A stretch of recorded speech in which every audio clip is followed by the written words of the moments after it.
अभी उनके पास इतना टाइम नहीं था कि इतना लंबा डिस्कशन होता है। मैं बड़ी फ्रैंकली, बड़ी ईमानदारी से बताना चाहूंगा, बड़ी मुश्किल से 2 मिनट की उनसे मुलाकात हो पाई। 2 मिनट में सबसे पहले देखिए, एक मिनिस्टर के पास हजारों लोग आते हैं, अलग अलग डाइवर्सिफाइड फील्ड से आते हैं।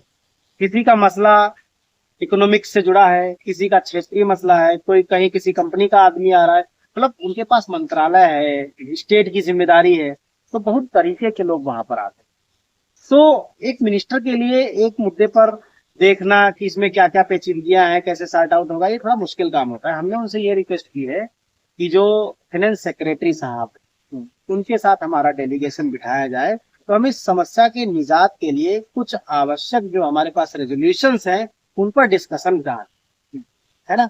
वो उनके माध्यम से अगर हो जाएगा तो संभव है कि फाइनेंस सेक्रेटरी इस समस्या को समाधान की तरफ ले जा पाएंगे और लोगों को जो चाहिए वो हक पाए।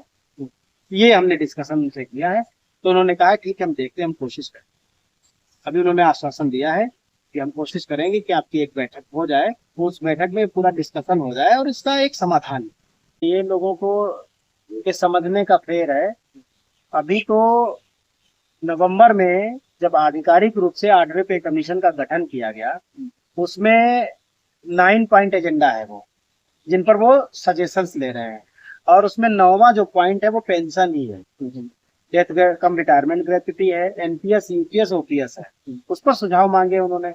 हम लोगों के साथ उसमें अभी हमारी 30 मेरे ख्याल से 30 मई को हमारी बैठक हुई। तो हमने उनके साथ ओपीएस पर खुल करके डिस्कशन किया है। दुनिया भर के संगठन है, लोग डिस्कस कर रहे हैं, वो भी रख रहे हैं उस बात को। तो अभी तो ये डिस्कशन के दौर में है। पे कमीशन से बड़ी तो कमेटी कमेटी बड़ी नहीं होती है, कमीशन बड़ा होता है। और वो कमीशन केवल कर्मचारियों के मुद्दों को ही डिस्कस करने के लिए बनाया गया है। तो अभी का जो सबसे बड़ा बेनिफिट है वो ये है कि सभी कर्मचारी संगठन जिनकी भी पे कमीशन तक अप्रोच है, पहुंच है, वो उसमें इस मुद्दे को रखें वहां, उनको समझाने की कोशिश करें कि कैसे हम ओपीएस बहाल कर सकते हैं। वो उन्होंने, उनका तो साफ साफ कहना था, आपके पास कौन सा मॉडल है उसको बताइए। आप ये मत बोलिए कि हु बहू। आप ये बताओ कि आपके पास क्या समाधान है। हु बहू की बात जाने दीजिए, सरकार ने कमेटी बना दी, नहीं हो पाया। बहुत सारे राज्यों ने कमेटी बनाई, नहीं हो पाया। कुछ ना कुछ नया मॉडल लेकर के आए। तो अब आप ये बताओ कि आपके पास ऐसा क्या रिसर्च है कि हम आपके हक को आपको लौटा सकें, बोल करके दिखाइए। तो हमने वो अपना मॉडल डिस्कस किया है। तो वहां पर ये बात निकल करके आई, it can be a different type of hybrid pension, it may B.